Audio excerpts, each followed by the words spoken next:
ማንም ሰው ራሱን ማጥፋት የለበትም።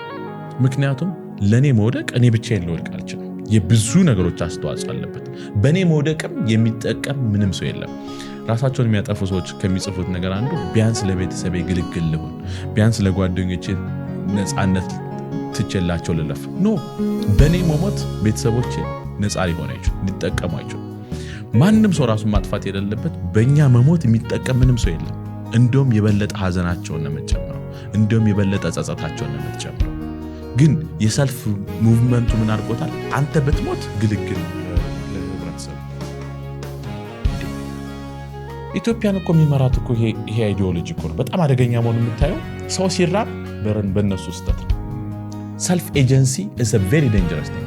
በሆነ ያህል ደረጃ ልክ ነው፣ ግን የምትራበው በአንተና በአንተ ችግር ብቻ ሊሆን አይችልም። ባይዘው ሰው ሲሞት በራሳቸው ችግር ነው የሞቱት ካልክ አደገኛ ነው። ይሄ ደግሞ የመንግስትን አስተሳሰብ ሲቀርጹ አደገኛ ነው።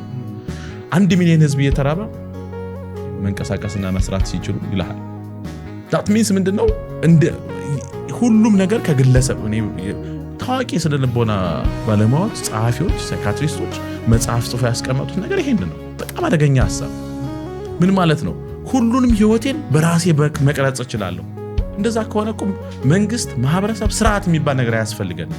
ይሄ አስተሳሰብ ደግሞ ሀገርን ሲመራ አደገኛ ነው።